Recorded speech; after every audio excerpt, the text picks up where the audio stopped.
Ok, normalement du coup on est en direct, donc en live. Donc bonjour à tous et à toutes. Voilà, donc on est actuellement sur notre forum. Donc je suis avec Isabelle et Sébastien, ceux qui ont justement préparé ce forum. Il y a aussi eu d'autres personnes qu'on pourra accueillir juste après, mais déjà dans un premier temps pour vous introduire ce forum et cette nouvelle édition. Je vais tout de suite introduire du coup Isabelle et Sébastien. Donc déjà bonjour. Bonjour, Bonjour. bonjour Comment ça se Lorenzo. passe déjà avec l'ouverture? Est-ce que ça va? Ça va, très bien. Oui, une très belle ouverture ce matin, puisque là, nous réalisons cette année la 4e édition de notre forum orientation et alternance. Donc là, on a vu plus grand, puisque nous sommes à la Verrière des Cordeliers à Sainte-Colombe. Mhm. Donc là, nous avons 65 stands. À savoir que nous sommes en collaboration avec aussi le CS Rugby de Vienne, où on a travaillé ensemble main dans la main pour réaliser justement ce forum qui est donc réalisé sur la journée entière. Ok. C'est-à-dire de 9h à 16h30. N'hésitez pas. Si vous souhaitez nous retrouver, nous sommes très bien situés, puisque nous sommes à la Verrière des Cordeliers à Sainte-Colombe. Ouais, le bâtiment se voit assez bien de l'extérieur, hein. On ne devrait pas le rater, je pense. Tout à fait. Et pour savoir, du coup, Sébastien, toi, tu es conseiller du coup, à la mission locale. Oui, bonjour à tous. Ça a été quoi ton travail sur justement ce forum? Alors, avant toute chose, avant de parler de mon travail, j'aimerais déjà remercier toute l'équipe de la mission locale de Vienne, donc, pour le travail effectué, ainsi que le CS Rugby de Vienne, donc, qui était en collaboration avec nous, parce que c'est un gros événement et du coup, ça demande beaucoup d'organisation. Voilà. Je ne me rappelle plus de la question. Du coup, c'était pour savoir un peu comment ça s'est fait en fait ce forum. Qu'est-ce que D'accord. toi, comment tu y as contribué? Alors du coup, en collaboration bien sûr avec Isabelle, on s'est réparti un peu les tâches. Du coup, moi c'était surtout au niveau des organismes de formation pour qu'ils puissent être présents aujourd'hui et présenter un petit peu leur métier et leur formation pour les jeunes.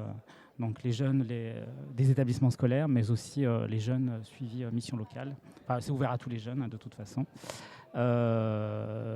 Après, avec Isabelle, cette année, on voulait que ce soit une organisation un peu plus différente, enfin, une présentation différente. On leur demandait, du coup, à chaque exposant, on a essayé de demander qu'ils proposent sur leur stand des activités un peu originales, des activités ludo-éducatives, qu'on peut dire, pour attirer peut-être un peu plus les jeunes, parce qu'on sait qu'aujourd'hui, dans un forum, il y a certains jeunes qui n'osent pas venir au stand, venir sur les stands.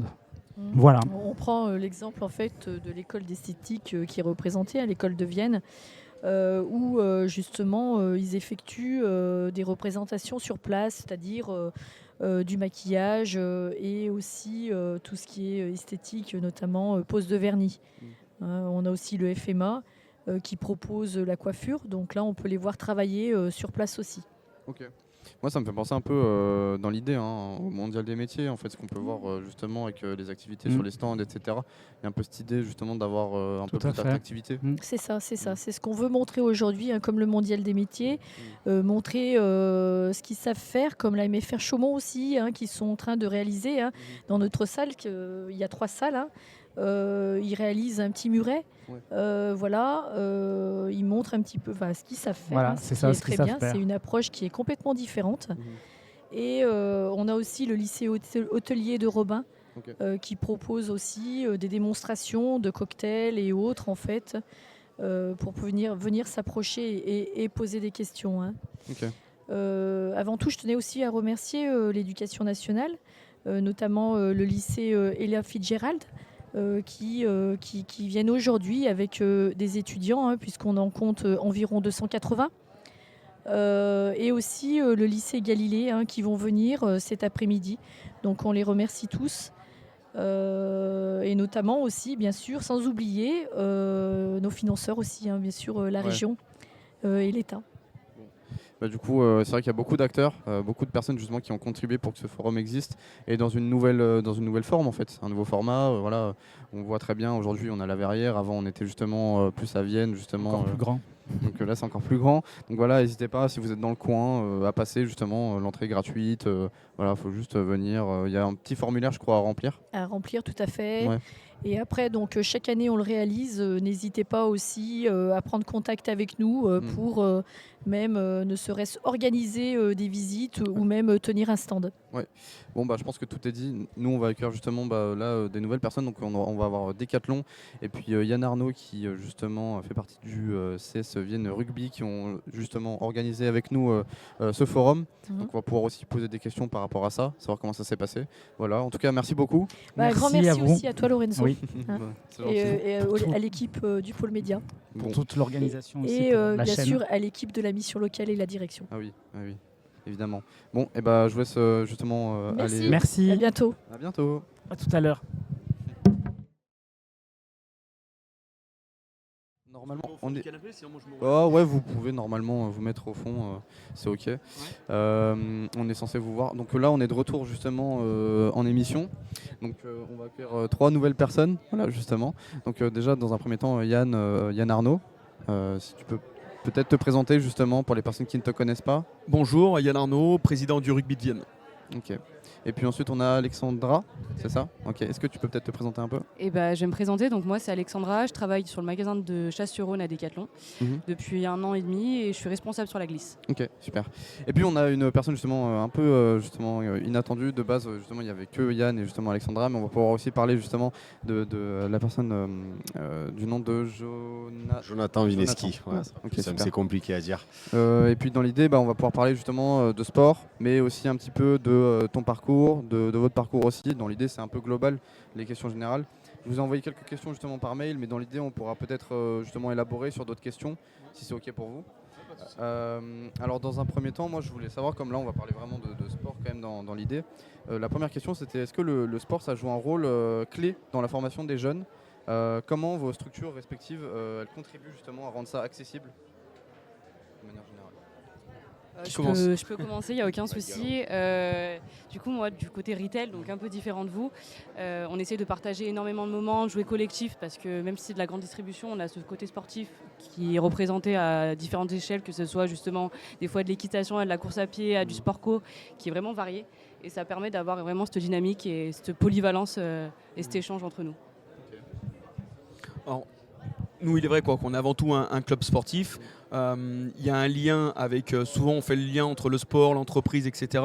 Il y a des valeurs qui sont communes entre le rugby et le monde de l'entreprise, qui sont l'entraide, le dépassement de soi, pardon. Et nous, voilà, au quotidien, on essaye de mettre un cadre aussi pour accompagner nos jeunes, que ce soit sportif ou au niveau scolaire et professionnel.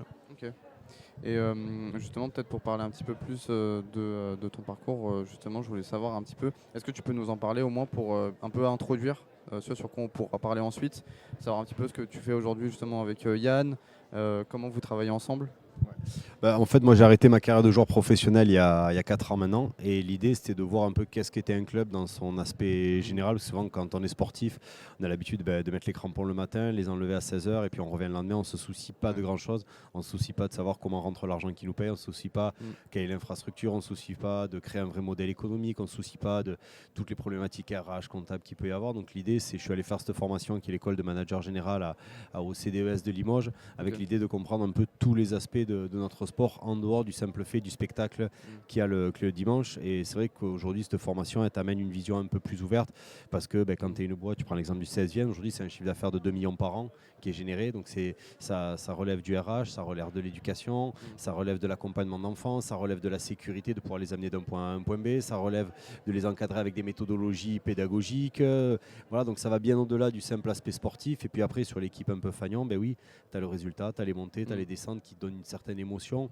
mais derrière ça il y a besoin de structurer un club, d'amener de la finance, d'amener de la gestion financière, d'amener de la vision, d'amener des projets comme peut l'avoir une boîte. Donc c'est vrai que cette réflexion elle est un peu globale, et c'est là-dedans que j'accompagne le club en mission, dans l'idée d'écrire un nouveau modèle, une nouvelle énergie, un nouveau cycle sur les 3 prochaines années en collaboration avec Yann. Voilà. Ok. En fait, dans l'idée, moi, ce que je me dis, c'est que finalement, des jeunes qui peuvent être passionnés par le sport, que ce soit du rugby, du foot ou d'autres types de sports, ils peuvent justement entrer par cette porte, mais ensuite avoir peut-être d'autres types de métiers, RH ou même de la gestion dans des équipes, etc. En fait, c'est un peu l'idée, quoi, de ce que tu es en train de dire. Clairement, nous, on le voit à notre échelle, où aujourd'hui, on a des personnes au niveau administratif, sur la comptabilité, sur l'administratif pur, sur du secrétariat. On a également des personnes en communication, que ce soit du community manager ou sur de la création graphique. On a un responsable partenariat communication qui chapeaute ces jeunes, entre autres, sur de l'accompagnement, parce qu'aujourd'hui, on n'est que sur des postes en alternant, même si au fil des années, on développe notre projet de club et on développe qui nous permettent de pérenniser en tout cas des emplois. Il y a aussi bien entendu des éducateurs sportifs avec des échelons un peu sur des diplômes de niveau bac, des diplômes de niveau bac plus 2, plus 3, etc. Donc voilà, il y a un grand nombre de salariés, un grand nombre d'emplois au sein d'une structure sportive. Okay. Et justement, par rapport à ça, la question des diplômes un peu de manière générale, c'est quel type de diplôme qu'on attend justement des personnes, par exemple, je sais pas, chez Decathlon? C'est très varié. Par exemple, mon parcours à moi est différent d'un autre parcours. Dans le sens où moi, par exemple, je sors d'un master commerce, management, alors que je vais avoir des profils dans mon équipe qui vont être d'anciens sportifs et qui vont justement se réorienter et qui vont monter en fait au sein de Decathlon, qui vont se former et qui vont arriver à des postes de responsables, voire autres. Et est-ce que, moi je me dis, chez Decathlon, les gens qui postulent, peut-être c'est beaucoup de gens qui sont passionnés par le sport. J'imagine que de manière globale, est-ce que c'est vraiment des gens qui sont issus du sport à la base ou pas forcément? On a un peu tout, mais on a énormément de sportifs, des personnes qui vont vouloir se dépasser et toujours en fait faire du mieux qu'ils peuvent et surtout avoir les valeurs esprit d'équipe et se challenger au quotidien. Ok. Et moi, je voulais parler un peu des compétences justement qu'on peut développer dans ce type de métier, même au sein de votre club. Justement, c'est quel type de compétences qui sont valorisées dans le monde professionnel de manière générale avec justement votre club? Alors, on parle de compétences, on parle de diplômes, etc. C'est vrai que certaines personnes ont des parcours différents. Pour moi, ce qui est important encore plus aujourd'hui, c'est l'état d'esprit. L'état d'esprit de la personne. Parce que souvent on a un job pendant un grand nombre d'années, mais il vaut mieux avoir un métier passionnant où on compte pas des fois ses heures pour certains. Voilà, c'est une question d'état d'esprit. Les compétences peuvent se développer au fil des années, au fil de son expérience. Bien entendu, c'est toujours préférable d'avoir des diplômes, de valoriser des diplômes. Pour vous dire, Jonathan qui intervient nous au club, me pousse à faire une formation diplômante sur un diplôme de master droit économie du sport pour aussi formaliser un diplôme, mais aussi pour un partage d'expérience et aussi développer de nouvelles compétences. Donc pour moi, il n'y a pas d'âge, il n'y a pas forcément de diplôme. On peut avoir des parcours différents qui peuvent nous amener à un point, mais ce qui est le primordial à mon sens, c'est l'état d'esprit et la volonté qu'on souhaite mettre pour arriver à un poste en tout cas qu'on souhaite. Ouais. Puis pour compléter un peu ce que dit Yann, on voit souvent la face émergée de l'iceberg, c'est-à-dire l'équipe première, l'équipe fanion. Tu vois, il y a beaucoup d'entraîneurs, dans tout sport confondu, qui arrêtent leur carrière, qui basculent de suite, et souvent c'est pas le même métier entraîneur-joueur. Donc aussi avoir la réflexion d'aller se former, d'aller apprendre un métier, de comprendre que quand tu es joueur, tu n'as que ta petite personne à t'occuper. Quand tu es entraîneur, tu as la gestion des agents, tu as la gestion du social, tu as la gestion des hommes aussi, savoir qui ils sont, tu as la gestion familiale souvent qui rentre en compte, tu as beaucoup d'aspects. Et puis après, tu vois, au-delà, comme disait Yann, des diplômes, dans un club aujourd'hui tu as tellement de diversité. Tu prends l'exemple de l'OL, c'est 650 salariés, donc tu as 11 mecs que tu vois jouer le dimanche soir, mais c'est 650 salariés, c'est un budget de 250 millions, donc c'est une très grosse PME TPE. Tu prends le PSG, c'est 850 millions de chiffre d'affaires. Enfin voilà, aujourd'hui tu as des branches marketing comme tu peux avoir dans toutes les boîtes, tu as des branches commerciales, tu as des branches RSE aujourd'hui parce que tu as des vrais sujets avec des fonds de dotation dans tous les clubs, tu as des branches communication, tu as tellement de métiers autour du sport que bien sûr, il y a l'aspect énergivore que prend le week-end, mais toutes les strates doivent s'adapter aussi à ce qui se passe le week-end, parce qu'une relégation d'une division, ça peut être 40, 50, 60 millions de chiffres d'affaires qui s'effondrent, et donc il faut adapter toute la communication, tout le marketing, comment tu parles à ta communauté, comment tu gères ton RH, comment tu gères les plans sociaux que peut-être il y a à mettre en place. Donc c'est vrai que c'est une économie qui est très particulière, mais qui a un vrai rôle, et aujourd'hui où il y a des vrais métiers, passion à aller chercher dans le sport. C'est vrai que quand on voit ça d'extérieur, mais moi je parle aussi pour mon cas personnel, hein, quand on voit les clubs, etc., on ne se doute pas qu'il y a autant de monde justement qui sont derrière, qui travaillent pour le club, et justement tout ça permet d'avoir un rouage complet qui permet de faire avancer le club justement. Et ça on s'y attend pas. C'est exactement ça, en fait, c'est un vrai sujet. D'ailleurs, avec l'école le CDS de Limoges le propose pour calculer l'impact économique d'un club, d'une association sur son territoire. Nous, en quelques années, on est passé de 700 000 euros de budget à 1,2 million, 1,3 million, 1,4 million, Ouais. puis aujourd'hui plus de 2 millions.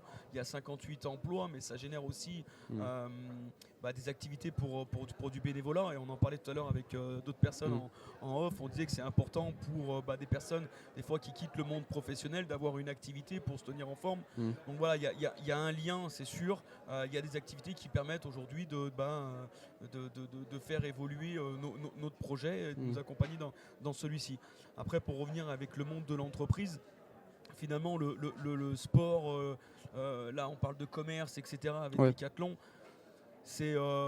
Pour moi, c'est toujours une histoire de projet, de personnes, etc. Et encore une fois, de valeurs, de motivation, d'état d'esprit sur comment tu veux développer, mener tes actions au quotidien.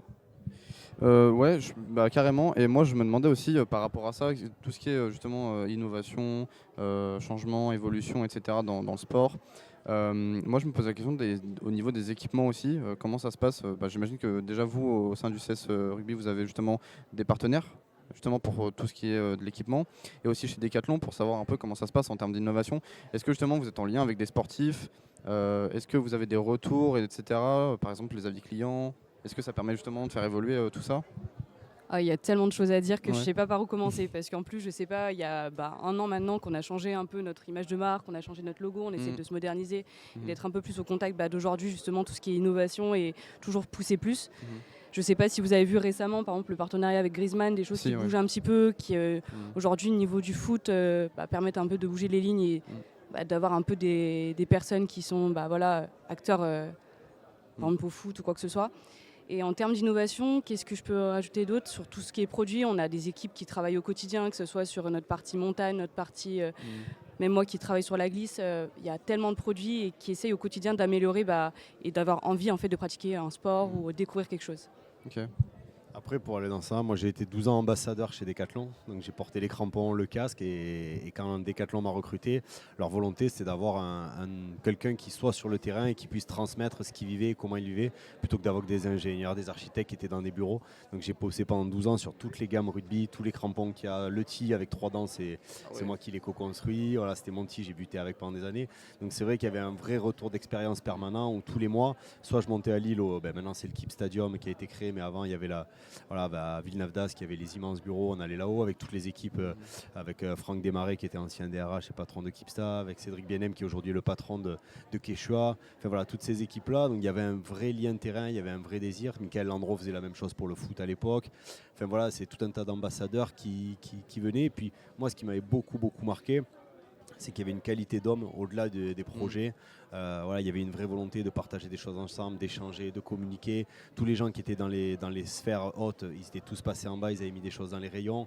Donc voilà, il y avait cette volonté de se dire si tu rentres en bas chez nous, tu peux arriver en haut. Et moi, ça m'avait beaucoup inspiré parce que la qualité humaine, la qualité d'échange, la qualité de proximité avec le client, elle était brillante. Et j'ai passé 12 années formidables avec les équipes Decathlon. Donc c'est vrai que c'est un vrai lien. C'est impressionnant, ouais. Je sais pas si vous voulez rajouter quelque chose? La preuve, du coup, c'est une réussite. La réussite de Decathlon, c'est par rapport à une histoire d'homme et d'état d'esprit. Après, nous, quand tu parlais d'innovation, même à nous, à notre niveau aujourd'hui, en termes de projet où on veut créer tout un écosystème, on réfléchit par exemple sur la création de notre pôle performance, à mettre par exemple des panneaux photovoltaïques pour être autosuffisant. Voilà. En termes d'innovation, même pour un club, pour une association sportive, on essaye de se transformer ou en tout cas d'évoluer pour être répondre aussi à des enjeux au-delà sportifs, mais tout ce qui est sociétaux. Et voilà. Donc c'est des sujets qui nous tiennent à cœur également.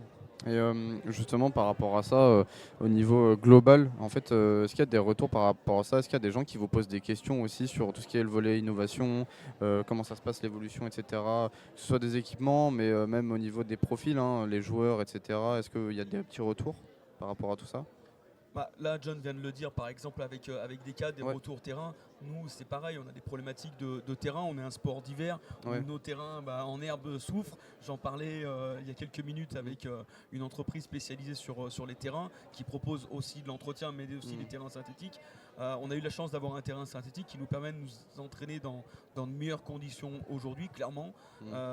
Après, il y a des sujets où sur le terrain synthétique, où les surfaces sont parfois sont souvent plus dures et du coup on peut avoir des problématiques sur les articulations ou autres.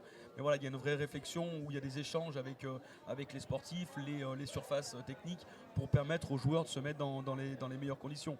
Et quand je parlais de pôle performance, c'est aujourd'hui le club a connu une évolution et peut-être allé un peu trop vite sur le volet sportif. Et à un moment donné, on a tapé haut, c'est-à-dire qu'on était sur le meilleur niveau de l'élite amateur, sur le niveau national. Et on est redescendu aujourd'hui à notre place. Mais quand on a cette ambition qui est légitime de dire on remonte, mais on remonte comment, se mettre dans quelles conditions. Et l'idée, c'est de se mettre dans les meilleures dispositions et être en capacité à terme de se maintenir. Et aujourd'hui, il y a un échange avec ce qu'on a fait avec Jonathan, avec le staff, avec les joueurs, etc. Avec aussi notre expérience et notre vécu cette année. On essaye de construire un pôle performance pour mettre les joueurs dans de meilleures conditions, entre autres physiques, pour exister à ce niveau-là. Okay. Et moi, je voulais partir sur un autre sujet aussi, c'est que le sport, en fait, c'est vraiment une passion chez plein de gens, mais aussi au niveau des jeunes. Et justement, moi, je voulais parler un peu de cette catégorie-là, justement, les jeunes, que ce soit des gens de 16 ans, 15, jusqu'à 20 ans, même encore un peu après, 25 ans. Est-ce que, justement, vous avez déjà eu peut-être des stages, proposé des stages, des stagiaires, que ce soit des personnes qui sont en 3e ou même au lycée, ou même encore après, Est-ce qu'il y a eu des personnes, justement, en stage chez vous? Et comment ça s'est passé, globalement? Je vais rebondir dessus. Nous, les stagiaires, c'est quelque chose qui est très important à Decat parce que c'est l'image aussi, donner envie aux jeunes de justement partager leur passion, de pouvoir échanger, de voir en fait le monde de l'entreprise et de pouvoir échanger avec eux. On a eu énormément de retours parce que le but pour nous, c'est quand quelqu'un vient en magasin, c'est de l'accompagner, pouvoir échanger avec lui, lui poser les questions, savoir qu'est-ce qui l'intéresse aujourd'hui et lui faire vivre l'expérience en magasin. Okay. Nous, je crois qu'on a 14 apprentis au club sur différents métiers comme on a pu évoquer. On prend généralement beaucoup. On essaye de répondre à la demande de stagiaires sur différentes missions. En tout cas, c'est une vraie volonté d'accompagner la jeunesse. On a vraiment mis un point d'honneur depuis de nombreuses années sur le double projet des joueurs avec un accompagnement, que ça soit scolaire ou professionnel. Donc c'est logiquement qu'on essaye d'accompagner au mieux les jeunes qui veulent découvrir le monde du sport, le monde des fois, comme on a parlé, de la communication, du marketing, etc. Donc c'est une vraie volonté de pouvoir accueillir certains stagiaires, apprentis pour leur cursus, pour leur formation. Et justement par rapport à tout ça, je ne sais pas si vous avez peut-être un message à donner avec vos expériences à vous aux différents jeunes justement qui aimeraient se lancer dans ces milieux-là, dans le sport, que ce soit en tant que sportif, mais même pour gérer, pour être derrière. Est-ce que vous avez peut-être un message ou quelque chose à dire pour les jeunes qui aimeraient se lancer ? Il ne faut pas se mettre de limites et croire en ses rêves, et du moment où on a envie et qu'on a la motivation, toujours essayer de se surpasser et d'aller se challenger, pas hésiter à aller justement contacter les entreprises, contacter les différentes personnes, échanger.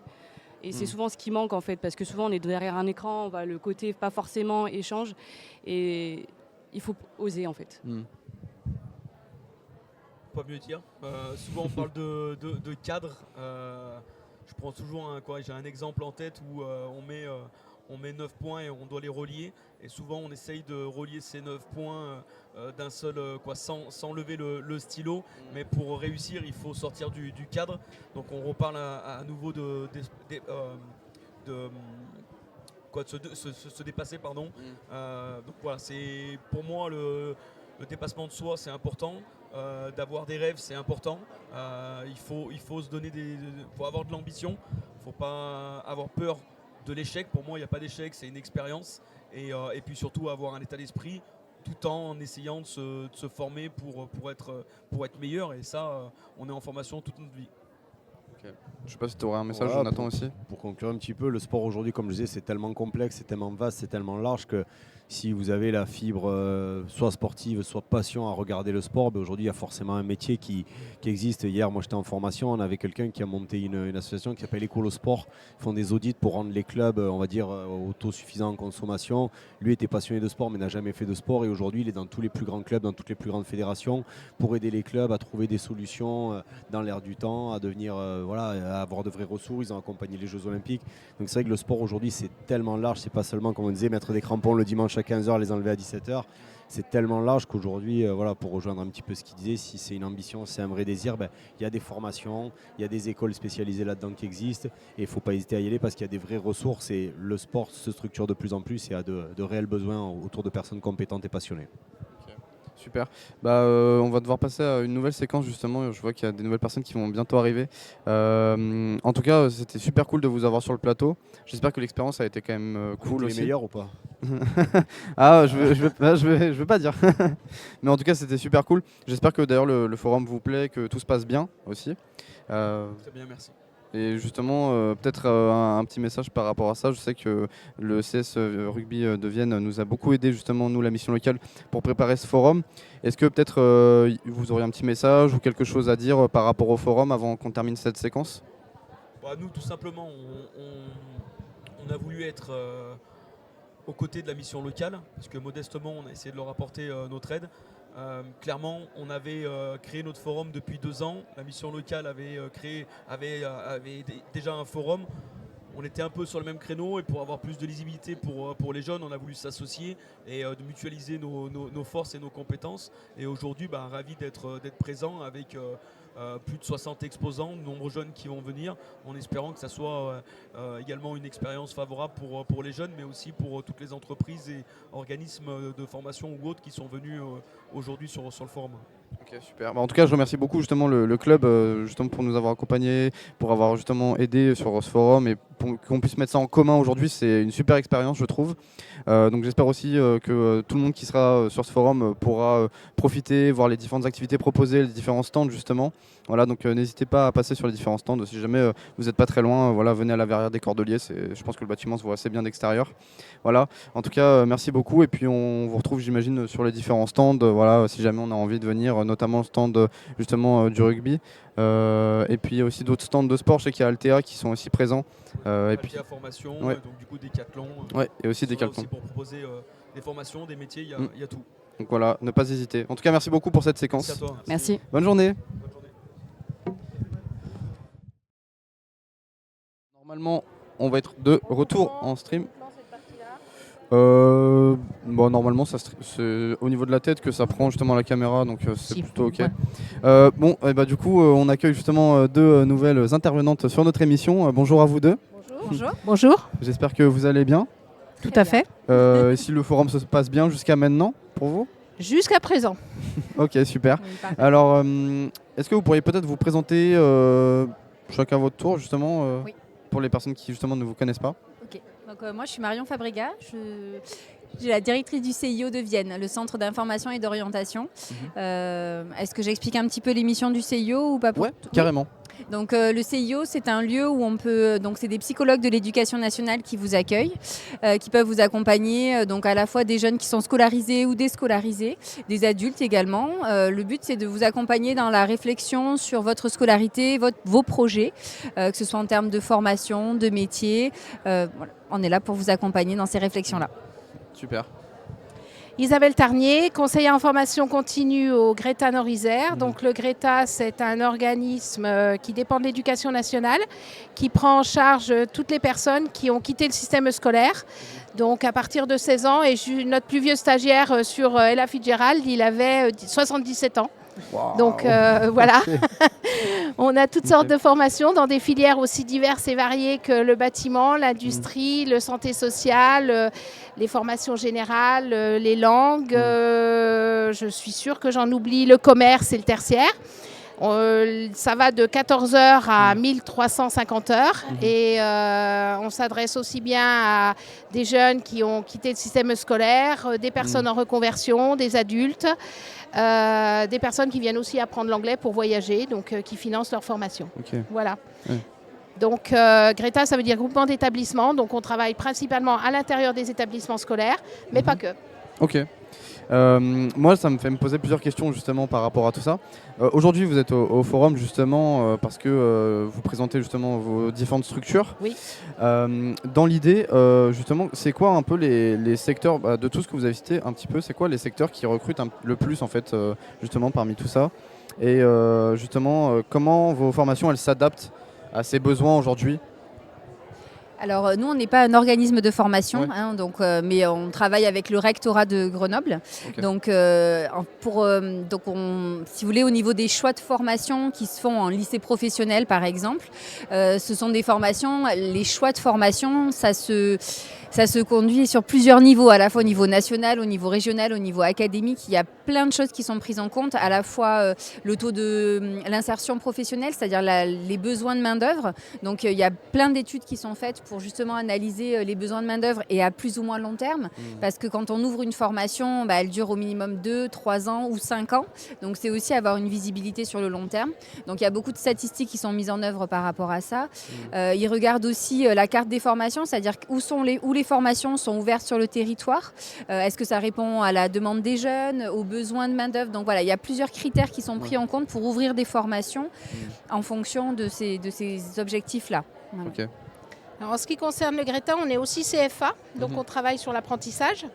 Ce qui fait que moi, mon rôle, c'est de travailler à la fois avec les partenaires de l'insertion et de l'orientation, avec le CIO, avec la mission locale, avec France Travail, avec Cap Emploi, pour faire le point sur les besoins de formation des personnes qui sont dans ces différentes structures, mais également une articulation très forte avec les entreprises locales pour voir quels sont les projets de recrutement, à quelle échéance, si c'est 2 ans, 3 ans, 5 ans avec des départs en retraite ou autres, et puis essayer de former les personnes jeunes et adultes du territoire, en reclassement notamment. Il ne faut pas se dire que si on a plus de 25 ans, on ne peut pas se former. C'est la formation tout au long de la vie. Et j'insiste aussi sur le fait qu'on travaille avec certains professionnels, profs dans les lycées, dans les établissements scolaires. Mais dans notre équipe spécifique GRETA, équipe pédagogique, on a des professionnels. Donc des gens qui soit sont partiellement en entreprise et puis viennent donner des cours chez nous, mais on a également des personnes qui ont travaillé en entreprise et qui sont à plein temps formateurs chez nous. Okay. Donc il y a une vraie articulation et on a une grande souplesse et une grande adaptabilité pour pouvoir réagir en fonction des besoins du territoire. Okay. Et moi je me demandais justement aujourd'hui que ce soit dans notre région mais aussi dans d'autres régions, partout en France en fait, les jeunes ils se posent des questions sur un peu leurs études, qu'est-ce qu'ils peuvent faire, comment vous faites pour accompagner les jeunes de manière générale quand par exemple quelqu'un hésite entre une formation en général, en professionnel, de l'alternance ou autre? Comment ça se passe généralement? Alors là, du coup, pour le coup, c'est le cœur de notre métier. Donc les jeunes, ils peuvent être accueillis soit en établissement scolaire, soit au CIO directement. On est ouvert tous les jours de la semaine, y compris pendant les vacances scolaires. Okay. Et il y a plusieurs étapes. C'est-à-dire, dans un premier temps, c'est prendre l'enfant dans sa globalité, là où il en est aujourd'hui. Questionner aussi un peu ses intérêts, qu'est-ce qui lui plaît, quelle est sa façon d'apprendre aussi, qu'est-ce qui lui convient le mieux, est-ce qu'il a envie de choses plus concrètes, et faire des stages, être en lien avec un univers professionnel. Est-ce que c'est plutôt rester sur de la théorie, sur des choses un peu généralistes? Donc il y a tous ces éléments-là qu'on croise, ses intérêts, sa façon d'apprendre, les résultats scolaires, la durée des études qu'il a envie d'engager, les projections qu'il peut y avoir, la mobilité. Enfin voilà, c'est tout un ensemble d'éléments qui sont pris en compte en entretien. Il n'y a pas de baguette magique, c'est pas avec un seul rendez-vous qu'on résout toutes les questions et quelque part heureusement parce qu'on est vraiment dans un parcours. Donc c'est aussi cheminer étape par étape. On n'a pas la même réflexion quand on a 15 ans que quand on en a 18 ou 25. Donc au contraire, c'est se laisser le temps de cheminer au fur et à mesure, de se questionner au fur et à mesure également. Et on est là pour accompagner cette réflexion à chaque fois. Voilà. Alors nous, on accompagne principalement, au niveau de l'apprentissage, mais pas que, les jeunes qui ont une envie de se former et d'être en entreprise en simultané. Et on travaille beaucoup avec les entreprises sur quel profil, quel besoin, quel type de personnes ils recherchent. Et on aide les jeunes aussi par rapport à leur mobilité sur le territoire, par rapport au secteur d'activité où ils veulent travailler. Et dès le mois de janvier, on commence à les accompagner pour une rentrée au mois de septembre. Okay. Moi, je me posais une question aujourd'hui en France par rapport au climat et tout ce qui se passe justement. Est-ce que c'est peut-être un peu plus difficile justement de donner envie aux jeunes justement de peut-être partir vers un métier, de se professionnaliser, de rentrer dans des formations? Est-ce que justement le chemin est peut-être un peu plus compliqué aujourd'hui qu'il l'était avant? Alors moi, je ne pense pas que ce soit plus compliqué aujourd'hui. Il y a une multitude de formations. Il y a beaucoup de ressources pour trouver des formations, avoir des informations sur les formations qu'il n'y avait pas avant. Donc je pense qu'il y a une offre de formation et des informations sur le contenu des formations, sur les profils qui sont de plus en plus précis.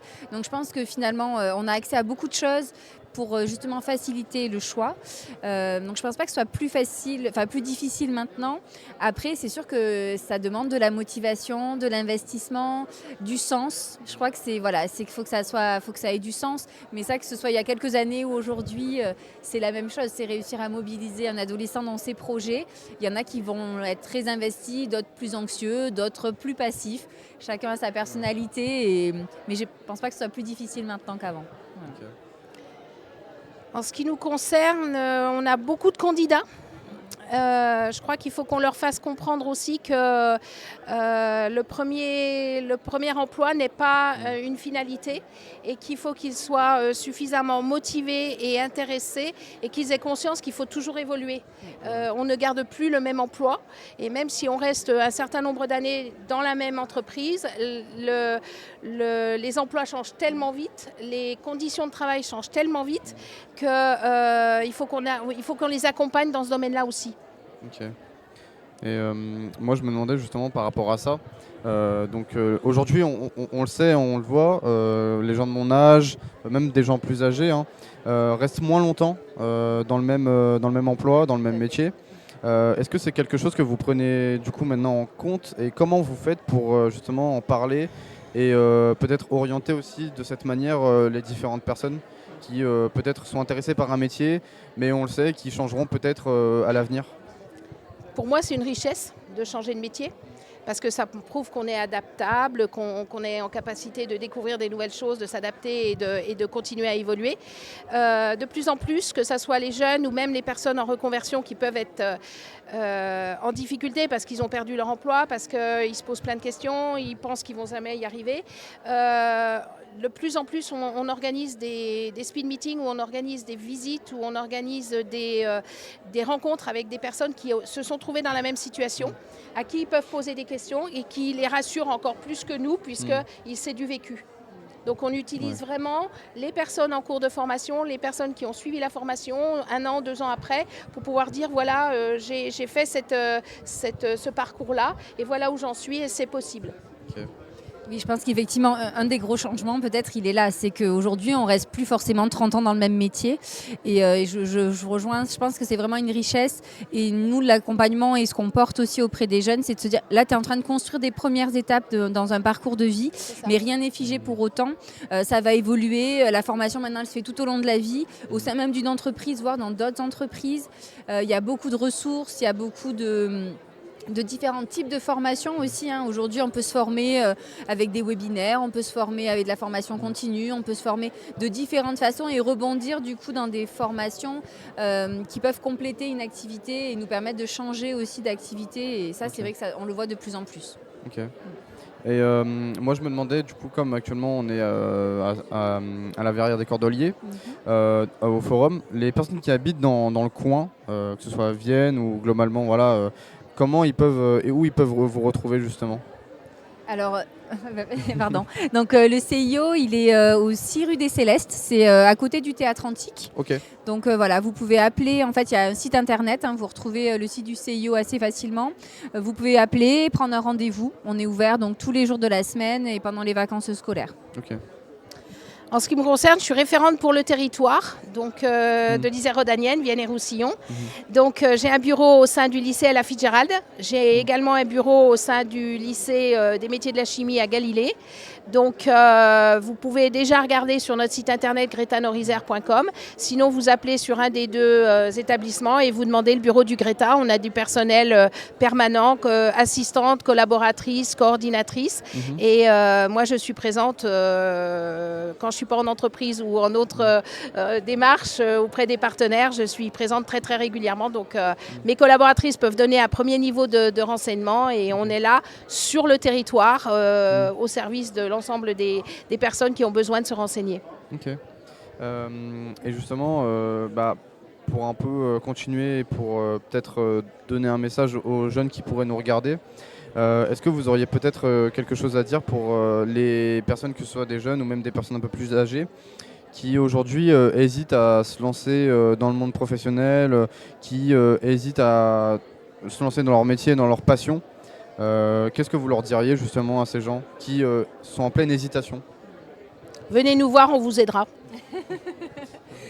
C'est une bonne phrase d'accroche, effectivement. Après, effectivement, c'est faire le point peut-être sur quelles sont ses passions, est-ce qu'ils ont déjà des compétences, des formations dans le domaine, et on peut vous aider à réfléchir à vos projets et aux possibles, justement. C'est notre métier, Oui, donc on est là pour eux. Ok, super. Je pense qu'on va pouvoir peut-être conclure votre partie ici. Est-ce que vous auriez peut-être un dernier message ou quelque chose à dire avant qu'on conclue? De ne pas hésiter à venir aujourd'hui, parce que c'est vrai que je pense qu'il y a une belle représentation à la fois du territoire, des acteurs du territoire. Donc je pense que ça peut être un beau temps de rencontre de venir au forum aujourd'hui. Super. N'hésitez pas, on vous attend. Voilà. Tout est dit, je pense. En tout cas, merci beaucoup d'avoir participé avec moi, avec nous sur cette émission. J'espère que ça vous a plu, que c'était pas trop stressant. Voilà, j'espère que c'était ok. Et puis nous, comme vous l'avez dit, on pourra vous retrouver justement encore aujourd'hui donc au forum, mais aussi comme vous l'avez dit aux différents endroits. Donc voilà, n'hésitez pas justement aussi à aller sur les sites internet. Voilà, merci beaucoup. Merci beaucoup. Merci beaucoup. On est toujours en direct de la verrière des Cordeliers à notre forum de l'orientation et de l'alternance professionnelle. Donc n'hésitez pas à venir si jamais vous êtes dans le coin, à Vienne ou même pas loin. L'idée c'est quand même que c'est gratuit et que tout le monde peut venir justement sur les différents stands. Moi je vais introduire tout de suite notre nouvel invité. Donc bonjour à vous. Bonjour. J'espère que ça se passe bien pour le moment le forum. Oui, très bien. On est super bien accueillis. Bon, super alors. C'est génial. Est-ce que vous pourriez peut-être vous présenter pour les personnes qui ne vous connaîtraient pas, ce que vous faites, qui vous êtes? D'accord. Donc moi je suis Sophie Bruder, je suis la directrice de l'apprentissage sur le lycée agricole de Vienne, Agrotech. On fait des formations dans le domaine de la gestion de l'eau et de l'environnement. Ok. Voilà. Et moi, une des premières questions que je me pose, c'est l'alternance et l'apprentissage, c'est un peu au cœur justement de tout ça. Est-ce que justement les parcours, ces parcours-là sont un atout pour les jeunes? Comment vous les valorisez justement ces différents parcours, ces différentes formations? Alors nous, c'est vrai que nos formations, elles ont la particularité d'être ouvertes soit en voie scolaire, donc pour les étudiants assez classiques, soit en alternance et en apprentissage.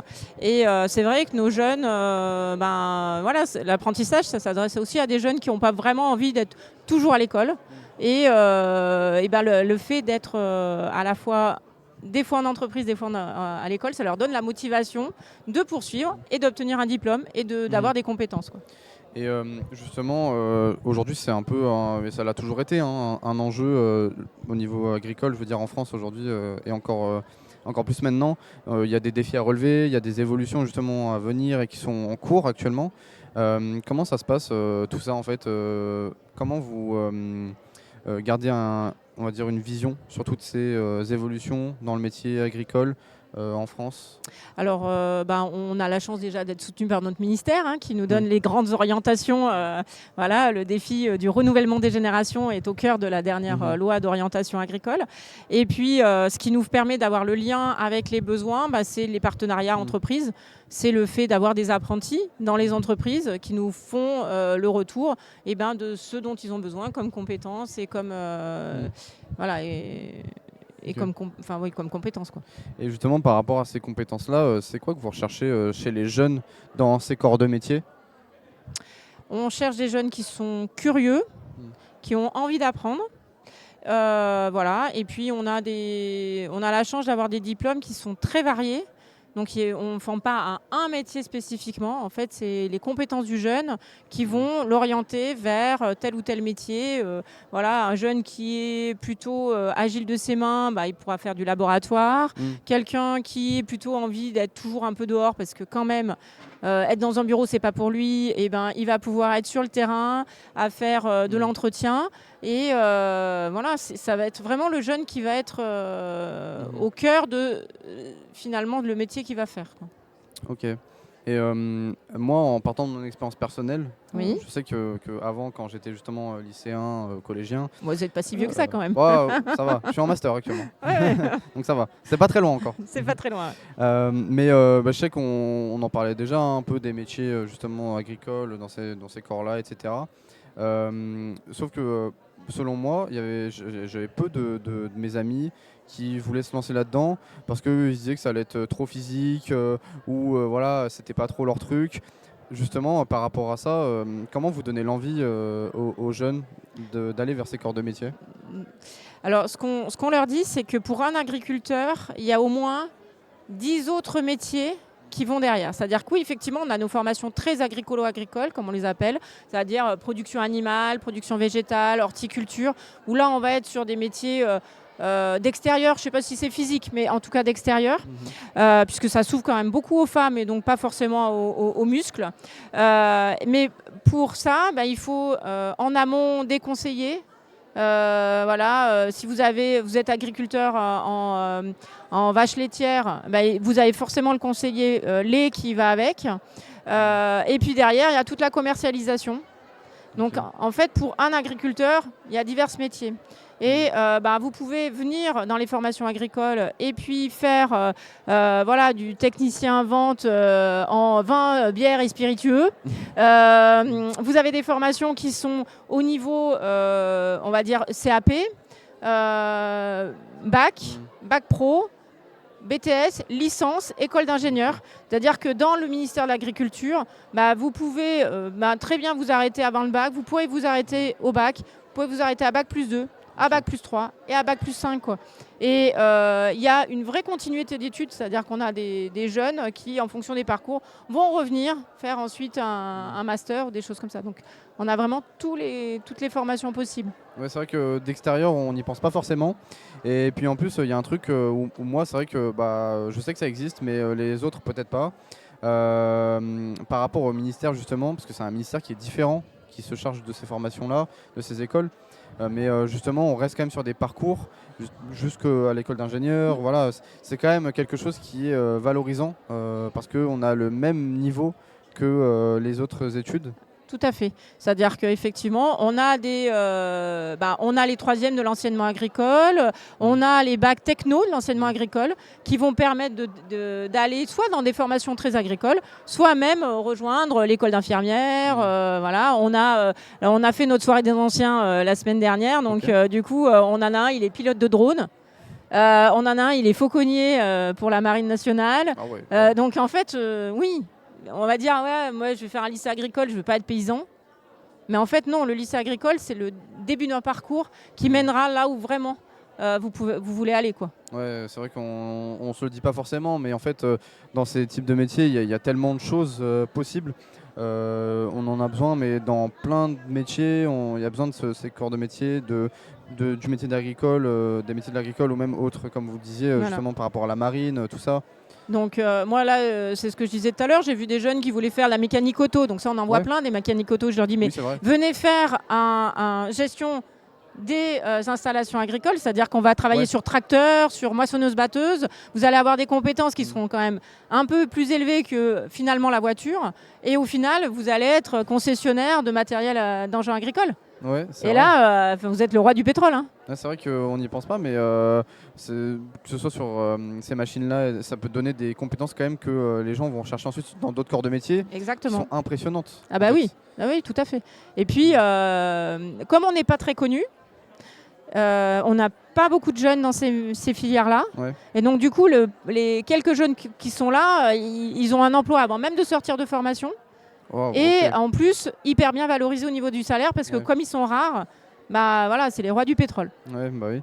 Et justement, moi, je me pose la question pour quelqu'un qui est par exemple en filière générale, qui est dans une licence peut-être actuellement. Est-ce que il y a des possibilités de réorientation justement à ce niveau-là? Oui, tout à fait. C'est-à-dire que nous, on a quand même pas mal de jeunes qui ont fait leur bac général, enfin classique, qui sont allés à la fac. Et puis finalement, ne se retrouvent pas sur l'enseignement très universitaire. Et ben, ils peuvent nous rejoindre en BTS. Et selon ce qu'ils ont validé comme niveau, ils peuvent soit faire un BTS en 1 an, soit faire le BTS en 2 ans et ensuite trouver un emploi ou poursuivre. Encore une fois, rien n'est écrit. Il y a vraiment toutes les possibilités en fonction de chacun. C'est-à-dire moi j'ai des jeunes qui me disent non mais moi je ne veux surtout pas poursuivre, mais il n'y a pas de problème. Il va trouver un emploi à la fin, quoi. Donc, et puis ceux qui veulent poursuivre, il n'y a pas de problème, ils peuvent poursuivre aussi. Ouais, c'est sûr. Et j'ai une question justement sur tout ça par rapport aux jeunes qui seraient en train d'hésiter à se lancer dans ce type de métier, qui hésitent sur leur formation, sur l'école dans laquelle ils voudraient être actuellement. Est-ce que vous aurez peut-être un message ou quelque chose à dire pour ces personnes qui hésitent? Les personnes qui hésitent, moi je pense que le premier truc c'est aller voir le lycée agricole de votre secteur. Parce qu'effectivement, dans ce lycée, ils ne feront pas forcément la formation que vous voulez, mais on est en réseau au niveau régional et donc on pourra de toute façon vous orienter vers le métier que vous voulez au niveau des 28 établissements agricoles de la région Auvergne-Rhône-Alpes. Donc il y a forcément la formation qu'il vous faut dans le territoire sur lequel on est. Et puis il y a aussi les portes ouvertes du coup. Voilà, les portes ouvertes. Et puis nous, l'avantage c'est qu'on travaille avec du vivant, donc même les week-ends, on est ouvert, quoi. Donc, même si c'est pas la porte ouverte, on vous accueille de toute façon, soit dans le magasin de producteurs, selon les lycées, soit sur les exploitations des établissements. Quoi qu'il arrive, tapez à la porte du lycée agricole du coin. Il y en a forcément un. Et et il vous ouvrira la porte d'une formation, soit chez lui, soit sur le territoire. Ok. Super. Du coup, on peut quand même vous retrouver aussi au forum encore aujourd'hui sur votre stand. On est sur le stand, on est sur la partie agricole, environnement, paysage. Ok. Bon, si jamais vous passez par là, n'hésitez pas à aller voir pour poser des questions ou même vous rendre sur Internet pour chercher les lycées agricoles dans votre secteur, les écoles agricoles, n'hésitez pas. Est-ce que vous auriez peut-être un dernier message ou quelque chose à dire avant qu'on conclue cette séquence? Non, mais rejoignez l'enseignement agricole. Voilà, c'est l'enseignement de demain, quoi. Donc, je pense, oui, carrément.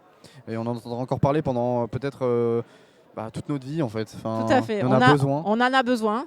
Et même, si vous n'avez pas envie d'être sur un métier très pratico-pratique agricole, forcément, autour, il y aura besoin d'aide, de conseils, de vente de matériel. Donc, il n'y a pas de souci. Il y aura forcément un métier qui correspond à ce que vous voulez faire. L'important, c'est d'essayer. Au moins d'essayer. Exactement. Venez nous voir. Bon, et merci beaucoup pour cette séquence. J'espère que ça vous a plu. Parfait. Bon, très bien. Super alors. Merci. Nous, on va faire une petite pause avant de reprendre sur une séquence en duplex, justement.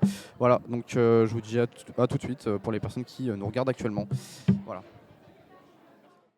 Bonjour à tous, nous sommes en direct sur le forum de la mission locale et de CS Rugby de Vienne. Je suis en duplex au second étage avec l'institution Robin, le lycée polyvalent de tout ce qui est restauration hôtelier. Donc on est en pleine démonstration. Donc je vais laisser le monsieur se présenter. C'est bon? Allez, parfait. Eh bien bonjour, nous sommes le lycée hôtelier Robin Bellerive à Vienne et nous dépendons forcément du groupe Robin. Nous sommes un lycée hôtelier qui présente différentes formations qui vont du CAP, du bac pro et MHR jusqu'au bachelor et mention dessert à l'assiette. Ces formations se font sur 2 ans, 3 ans et on peut continuer après le bachelor en cursus universitaire. Voilà.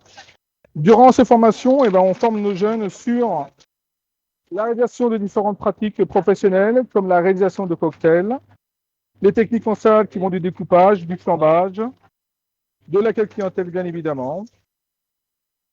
Et nous sommes là pour faire plaisir à nos clients, forcément.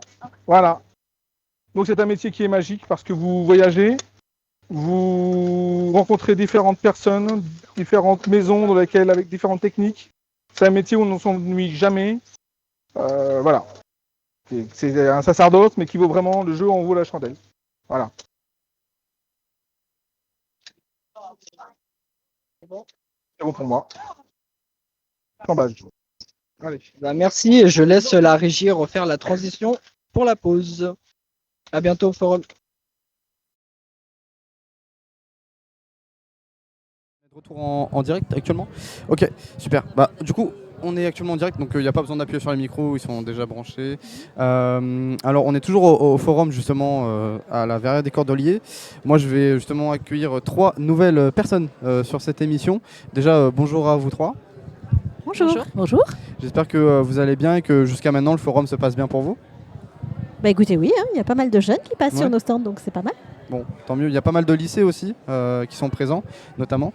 Moi, je vous laisse, du coup, dans un premier temps, peut-être vous présenter pour savoir qui vous êtes, ce que vous faites, quel organisme ou entreprise vous représentez, justement. Voilà. Et puis ensuite, on va partir un peu globalement sur des questions d'emploi, de métier, de formation. Voilà, c'est un peu l'idée. Voilà. Je commence. Alors moi, je suis Audrey Chapuis, je travaille pour une association, un groupement d'employeurs d'associations d'aide à domicile qui s'appelle le GEC AMS. Et nous proposons d'accueillir toutes les personnes qui ont envie de travailler dans notre secteur d'activité pour apporter leur aide au public en fragile ou en difficulté, pour leur proposer un parcours d'accompagnement à nos métiers et de professionnalisation surtout. Ok. Moi, je suis Annick Delpech, je suis la directrice de l'Institut de formation en soins infirmiers de l'hôpital de Vienne. Donc, je propose des formations aides-soignantes, infirmières, des formations pour les professionnels, puisque nous sommes un des services de l'hôpital de Vienne. Ok, super. Et moi, donc, je suis Stéphanie Benita, assistante RH sur le site Candia à Vienne.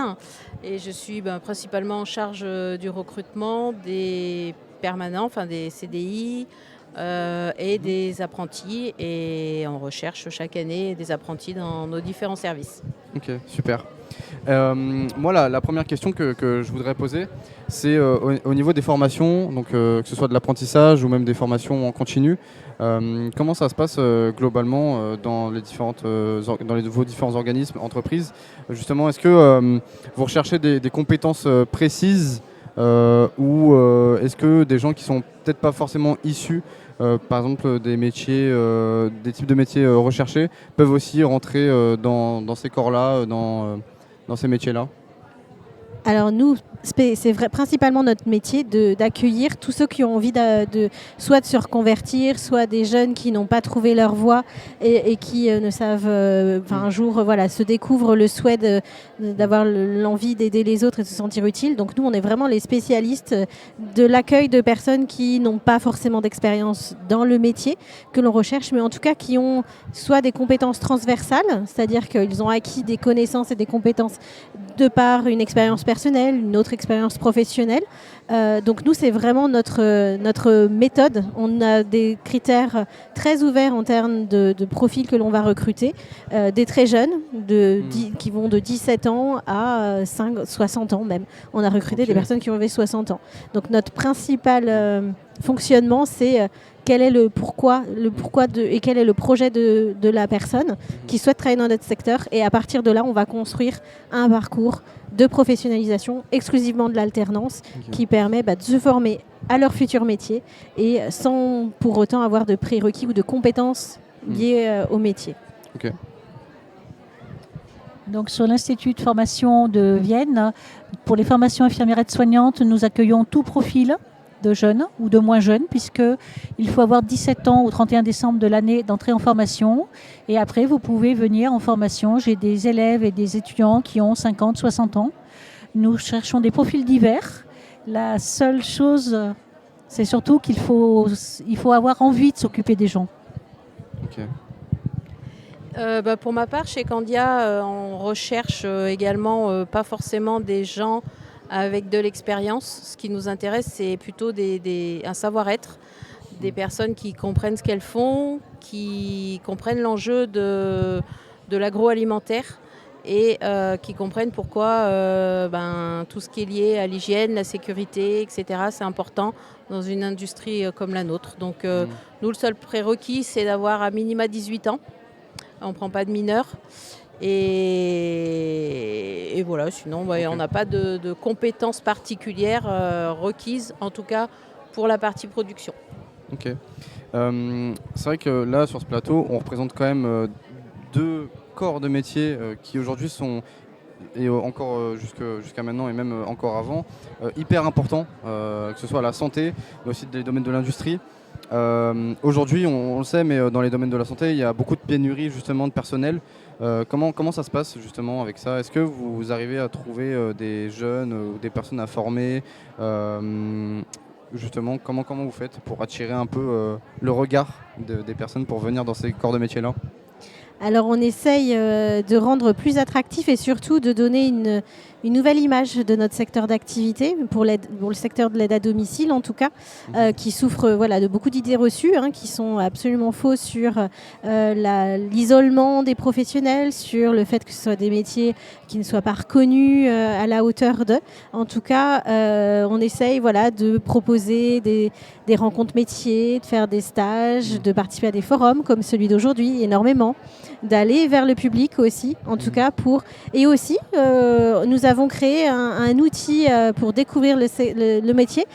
On a créé notre escape game de l'aide à domicile, qui permet de faire découvrir aux jeunes, mais aussi aux moins jeunes, par le biais du jeu, nos métiers, qui ont une vraie plus-value humaine, du sens, des métiers à forte valeur humaine en tout cas. Okay. Mais c'est difficile, c'est un combat quotidien. Et effectivement, tous nos services souffrent du manque de professionnels de terrain. Maintenant, on fait ce qu'on peut pour prendre en charge les personnes qui ont besoin d'aide. On fait avec les forces qui sont aujourd'hui en place, mais on essaye toujours d'attirer parce que c'est nécessaire de renouveler et les besoins vont s'accroître de plus en plus en termes de besoins d'accompagnement au quotidien, de la dépendance, du handicap et aussi des familles. Ok. Je ne sais pas si vous avez quelque chose justement à dire par rapport à tout ça. Nous pouvons être une évolution des jeunes qu'accueille ma collègue, puisque donc nous leur proposons des diplômes certifiés par l'État, nous faisons des portes ouvertes. J'ai la grande chance à Vienne de rencontrer une fois par an les chefs d'établissement des lycées, ce qui nous permet d'échanger aussi sur quelles sont mes attentes, quelles sont leurs attentes, quels sont leurs publics. Et nous faisons une journée porte ouverte annuelle.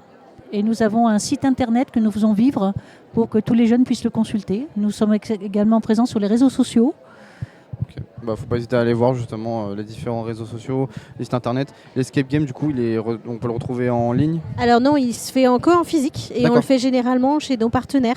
Donc ça peut être chez les missions locales, en partenariat avec les France Travail. Et on le fait souvent aussi dans les locaux de nos centres de formation partenaires parce qu'on en a beaucoup. On a un groupement qui a un territoire d'intervention assez étendu.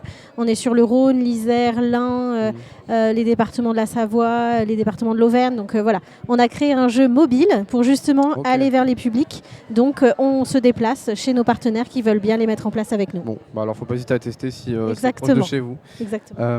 Moi je voulais revenir justement plus vers justement les métiers, les corps de métier dans l'industrie. Juste avant, la séquence d'avant, j'avais pu parler avec une personne de lycée Agrotech. Et justement, on se rend compte qu'aujourd'hui, ces différents corps de métier peuvent accueillir plein de choses. Je pense que chez Candia, il y a plein de types de corps de métiers différents. C'est pas forcément lié que peut-être à de la production. Il y a peut-être plein d'autres choses. Je ne sais pas si jamais vous pouvez peut-être un peu en parler. Oui, bien sûr. Alors, notre cœur de métier, c'est bien évidemment la production. Donc, c'est là où on va le plus recruter.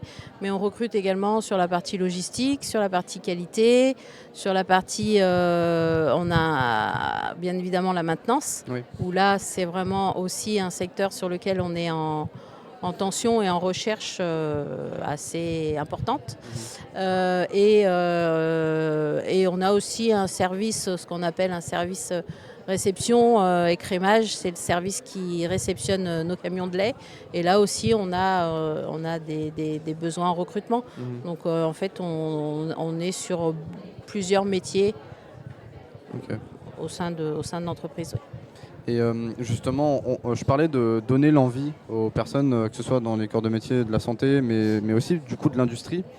Est-ce que vous avez peut-être des méthodes ou des choses que vous mettez en place aujourd'hui pour aller chercher ce public, pour peut-être leur donner envie d'aller dans ces types de métiers-là, que ce soit de la production ou même d'autres choses?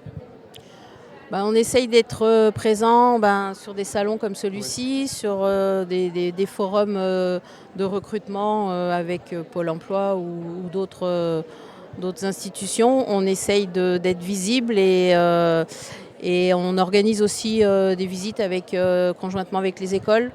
Comme ça permet aussi de montrer l'usine et puis de montrer un petit peu ce qu'on est capable de faire et d'orienter éventuellement sur des profils qui pourraient intéresser les futurs candidats. Ok. Et justement, les personnes qui, alors autant justement chez Candia, mais aussi dans les corps de métier de la santé, pour des personnes qui se situent dans le secteur, ils peuvent se diriger vers où si, imaginons, ils veulent déposer un CV ou en apprendre un peu plus, que ce soit chez Candia, mais aussi du coup chez vous aussi. Je me mobilise. Souvent, nous, on reçoit des candidatures spontanées par le biais du poste de garde. On a un accueil, donc ils peuvent laisser leur CV par ce biais-là. Après, il y a des personnes qui arrivent toujours à trouver un moyen d'adresser directement. Il y a des personnes qui sont un peu plus dégourdies que d'autres, mais en général, en passant par le poste de garde, après, ça m'est restitué. Donc, si les personnes sont intéressées, veulent déposer un CV, qu'elles n'hésitent pas, en fait. Ok. Voilà. Super. Alors nous, on a un site internet, on est également présent sur les réseaux sociaux, on communique pas de façon trop régulière, mais notre site internet, www.jec-ams.fr, vous avez des informations sur nos parcours, qui nous sommes, et vous avez un petit formulaire pour nous déposer un CV. Voilà, en sachant que nous, le CV, on ne va pas forcément en tenir compte, vous serez forcément rappelé, parce que nous, ça ne nous intéresse pas forcément ce que vous avez pu faire avant, c'est ce que vous avez envie de faire demain. Voilà. Ok. Alors pour l'Institut de formation de l'hôpital, nous, il y a forcément des épreuves de sélection pour nos élèves. Oui. Pour les personnes qui souhaitent un travail à l'hôpital, il faut adresser une candidature à notre service ressources humaines. Juste, nous avons un projet qui est actuellement en cours de réflexion et de construction, c'est d'ouvrir pour des stages de seconde. Puisque maintenant, il y a un stage obligatoire en fin de seconde. Okay. Donc, à l'IFSI, j'ai accueilli une petite jeune qui était intéressée par les métiers de la documentation, puisque j'ai un centre de documentation. Et nous sommes en train de réfléchir sur ce projet sur le côté hôpital pour faire découvrir les métiers de l'hôpital. Ok.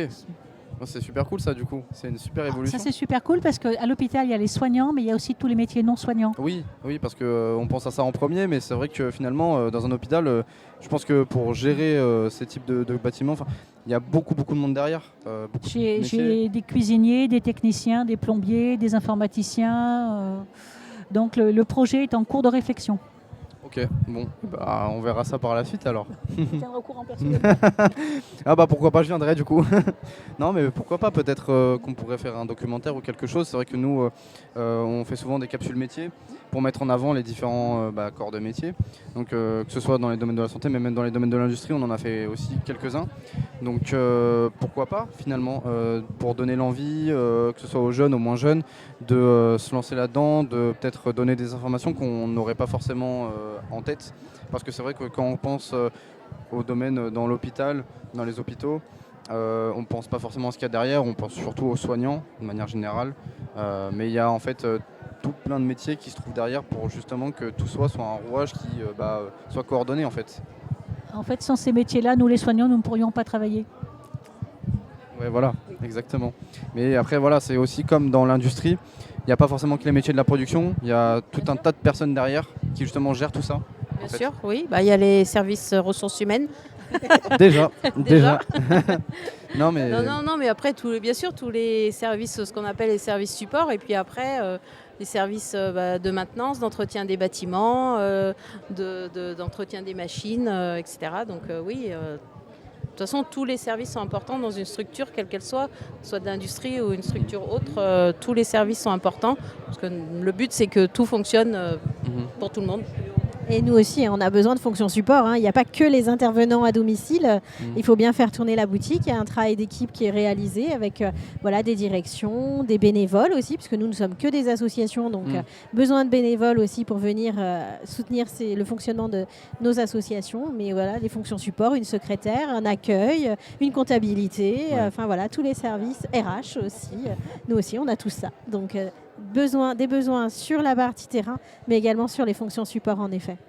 C'est vrai que j'en parlais plus tôt dans l'émission. On avait justement le CS Rugby Vienne et puis Decathlon qui étaient présents dans les domaines du sport notamment. On pense aux sportifs, mais pour gérer les sportifs, voilà, il y a beaucoup de monde derrière.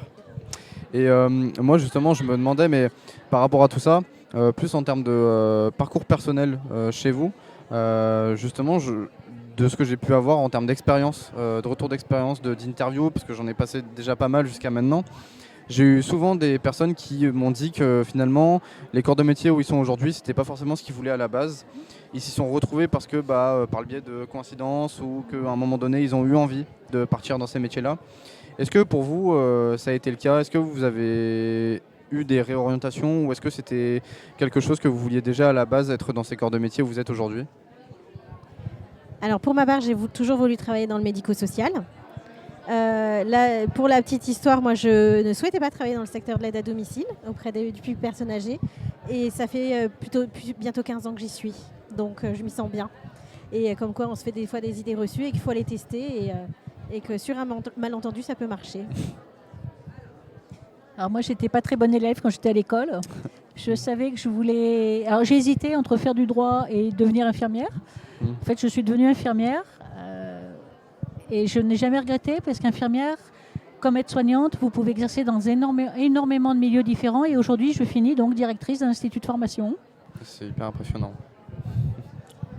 Et bien, pour ma part, j'ai travaillé pendant 20 ans dans le commerce. Et puis les opportunités ont fait que j'ai décidé de me reconvertir et je suis retournée à l'école et je suis partie dans les ressources humaines et maintenant ça fait 10 ans. Donc voilà, comme quoi on peut changer de parcours au cours de notre vie.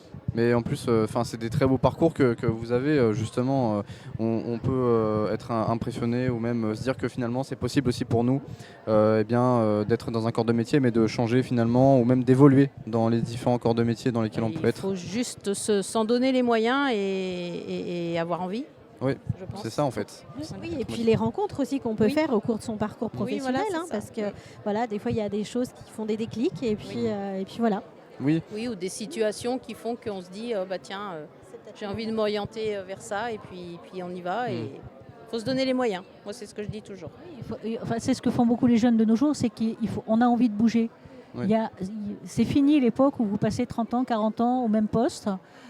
Maintenant les jeunes, et ils ont entièrement raison, ils ont envie de bouger, ils ont envie de voir des choses. Et ils ont raison. Personnellement, infirmière aide-soignante, c'est des métiers, vous avez des postes à peu près partout. Donc, ils peuvent commencer en médecine, passer en chirurgie, à faire du domicile, de l'hôpital. C'est des métiers où ils peuvent bouger. Okay. Ils peuvent commencer chez ma collègue, aller chez moi, partir chez Candia.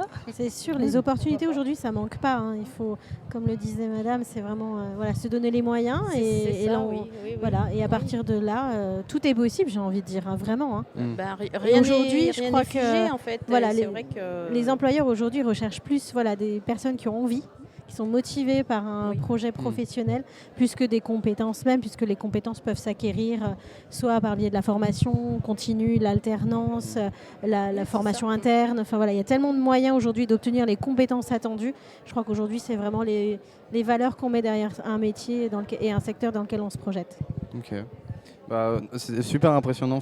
Moi, je trouve que ça peut donner justement l'envie aux jeunes qui peut-être, ou même aux moins jeunes qui hésitent aujourd'hui, peut-être à se réorienter ou à même se professionnaliser. Parce que je sais qu'il y a pas mal de jeunes, j'en ai discuté avec beaucoup aujourd'hui. Comme je suis de la mission locale, c'est vrai que j'en vois beaucoup. Je discute beaucoup avec certains jeunes. Et c'est vrai que certains hésitent, ils ne savent pas comment se lancer ou s'ils veulent vraiment se lancer dans le métier dans lequel ils ont envie d'aller. Et du coup, est-ce que vous auriez peut-être quelque chose à dire pour toutes ces personnes qui hésitent, qui ne savent pas trop où s'orienter ou vers quoi se lancer aujourd'hui? Alors moi je crois qu'il existe aujourd'hui beaucoup de dispositifs mis en place par France Travail et les missions locales comme les immersions professionnelles qui sont vraiment des étapes importantes et qui peuvent être vraiment éclairés dans leur choix en tout cas, c'est-à-dire que c'est des stages qu'on organise pour venir découvrir un métier, de découvrir un secteur, un lieu d'exercice et je pense qu'il ne faut pas faire l'économie de cet outil parce qu'il est vraiment pertinent et il permet d'aller se confronter à la réalité d'un métier auquel on peut avoir beaucoup d'idées Mais en fait, voilà, avant de se lancer, moi je pense qu'il vaut mieux tester, faire ces petits stages qui permettent de consolider le choix ou au contraire de se dire bah non, finalement c'est pas pour moi et j'ai pas envie ou c'est pas maintenant.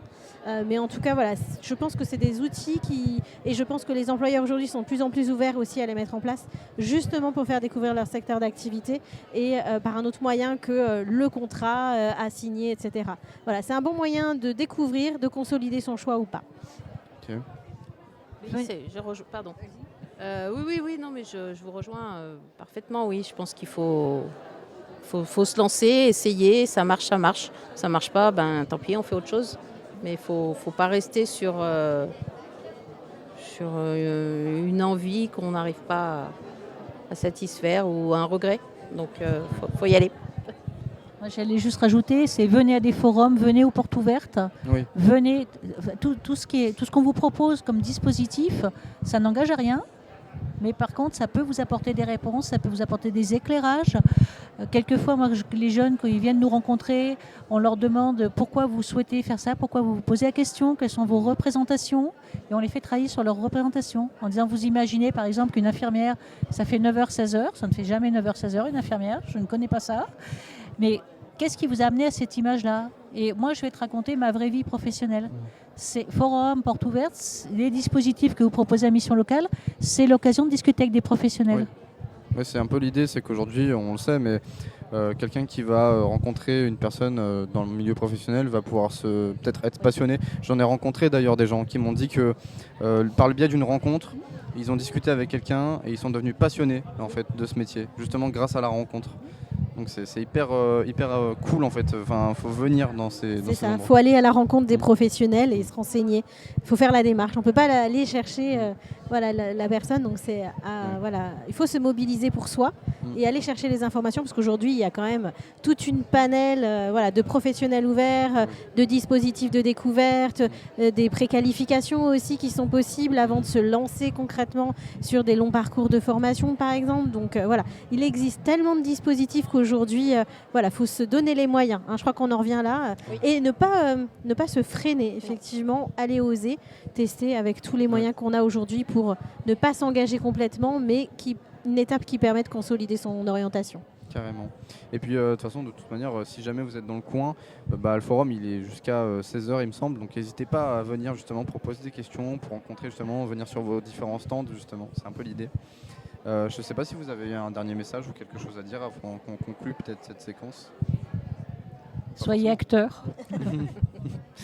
Nous le disons beaucoup en formation, soyez acteurs, mais c'est vrai que le jeune qui restera dans son coin va se fermer beaucoup de portes tout seul. S'il fait la démarche de venir, c'est sans engagement, on sera ravis de parler de nos métiers, et lui, ça peut l'enrichir. Oui, et puis même peut-être que les personnes en face vont se dire que c'est un profil intéressant parce que la personne est venue se déplacer et pose des questions, donc c'est qu'il est vraiment intéressé en fait par ça. Donc ça peut aussi peut-être donner des chances pour rentrer dans ces milieux-là, j'imagine. Moi, je compléterais juste pour dire que nous, c'est notre particularité vraiment d'accompagner des nouveaux professionnels. C'est vraiment notre cœur de métier d'accompagner, de former sur la compétence métier, de former aussi et d'accompagner dans ces nouveaux métiers qui peuvent déstabiliser aussi, où on a besoin de repères. Nous, notre fonctionnement de GEC, d'accompagnement, on accompagne la personne dans son projet professionnel, dans son parcours de formation et dans son intégration dans l'emploi. Donc nous c'est notre cœur de métier, donc on est vraiment un outil qui permet de démarrer dans la vie dans ce secteur en toute confiance et en tout cas en étant soutenu et pas isolé dans son parcours. Ok. Et puis si jamais y en a qui se posent des questions, il y a les différents sites internet, les réseaux sociaux. Bon, Candia qu'on ne présente plus aujourd'hui, qui est quand même hyper connu. Voilà, il faut le dire ce qui est.